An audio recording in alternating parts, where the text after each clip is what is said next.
কাউকে তো ফোর্স করতে পারবো না যে কে কোথায় ইন্ডাস্ট্রি করবে, কিন্তু আমাদের একটা প্ল্যানিং থাকা দরকার যে ইন্ডাস্ট্রিয়ালাইজেশন অফ মানে একটা সুষম ইন্ডাস্ট্রি যাতে হয়। রাজশাহীতে বা এই অঞ্চলে তেমন ইন্ডাস্ট্রি গড়ে ওঠে নাই। কী কারণ, সে কারণে আমি স্টেটে বলতে পারবো না।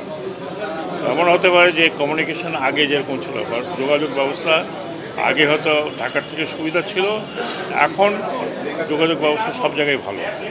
কাজেই ঢাকার থেকে রাজশাহী আসতে বেশি সময় লাগে না বা রংপুর যেতে বেশি সময় লাগে না। এটা আমাদের যারা ইন্ডাস্ট্রি নিয়ে কাজ করেন তাদের দেখার বিষয়। তো আমি ডেফিনেটলি এ বিষয়ে বলেছি এবং এই বিষয়ে আমি আমাদের যে ইন্ডাস্ট্রি মিনিস্ট্রি আছে সেখানে উইল টেক আপ। কারণ হচ্ছে মানে এই যে শ্রমিকরা সব বিভিন্ন জায়গা থেকে ঢাকায় উপস্থিত হন, ঢাকাতে থাকা খাওয়া পরিবেশ তৈরি করা খুব ডিফিকাল্ট।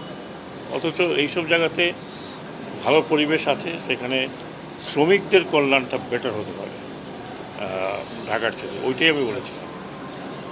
আর দ্বিতীয় কথা যেটা আমি এখানে বলেছি, উল্লেখ করেছি যে এখন শ্রমিক ফেডারেশন বা শ্রমিক ইউনিয়ন যেগুলো আছে সেগুলো দেখা যাচ্ছে যে এক ধরনের একজন ছিল, তাকে সরিয়ে আরেকজন বসে গেছে, কিন্তু কোনো নির্বাচন এখনো হয়নি।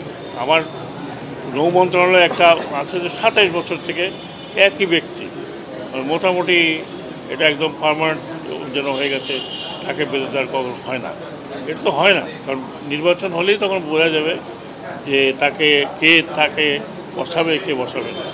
আমরা যখন একটা ডেমোক্রেটিক প্রসেসের কথা বলছি, সেই ডেমোক্রেটিক প্রসেস শুধু স্টেট লেভেলে হলে তো হবে না, প্রত্যেক জায়গাতে এটা হতে হবে। তাই আমি এখানে যারা শ্রমিক লিডার এসেছিলেন এই অঞ্চলে তাদেরকে বলেছি যে আপনারা নির্বাচিত হয়ে আসুন। আপনারা নির্বাচিত হয়ে আসলে আমরা বুঝবো যে আপনারা সব শ্রমিকের পক্ষে কথা বলছেন। এটাই ছিল আমার এখানকার মেসেজ।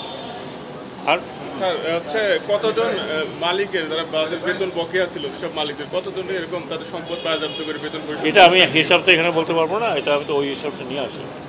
হবে দুই চারজন তো নিশ্চয়ই। কারখানা বন্ধ হওয়ার তো দায়ী আমি না। তারা ব্যাংকের থেকে লোন নিয়েছে, টাকা পয়সা বিদেশে পাচার করেছে, টাকা পয়সা দিতে পারছে না, দেশ থেকে পালিয়ে গেছে, কারখানা চলছে না বাংলাদেশে। তো যদি কারখানা নাই চলতো তাহলে 7% 8% আমাদের এক্সপোর্ট গ্রোথ হতো কীভাবে? এই কিছুদিনের মধ্যে ভালো মালিকরা আছেন যারা কখনো ডিফল্ট হয়নি, যারা শ্রমিকদের লুক আফটার করছেন, বেতন ঠিক মতো দিচ্ছেন, বহুত বড় বড় গ্রুপ আছে। এই কিছু কিছু লোক শুধু ইন্ডাস্ট্রি করার নামে ইন্ডাস্ট্রি করেছেন যাতে টাকা পয়সা এদিক থেকে ওদিক করতে পারে। এখন তো আপনারা দেখছেন, নিজেরাই দেখছেন। শ্রমিকরা আন্দোলন করতেই পারে, শ্রমিকদের সব কিছুতে দাবি দেওয়ার তো শেষ নাই। একটা মানুষের জীবনে কী দাবি না আছে? আমারও তো অনেক দাবি আছে, আমিও তো রাস্তায় নামতে পারি, আবার এটা না করলে। পরিবহন সেক্টর একটা দৈন্য দেশে, যাত্রীর সংখ্যা কম, কর্মী ছাঁটাই চলছে, পরিবহন শ্রমিকদের বেতন কমছে, ছাঁটাইও চলছে, এই বিষয়ে কোনো পদক্ষেপ নেবেন? এইটা সড়ক ও জনপদ যারা আছেন তারা ভাই সব কিছুর উত্তর তো আমি দিতে পারবো। শ্রমিকদের বিষয়ে তো স্যার হ্যাঁ, শ্রমিকদের বিষয়ে ওটা আমরা দেখছি। তাদের ইলেকশনটা করুক, ইলেকশন করে তাদের যে ট্রেড ইউনিয়ন নেতা হবে তারা আমাদের সাথে বসুক, আমাদের সবসময় হবে।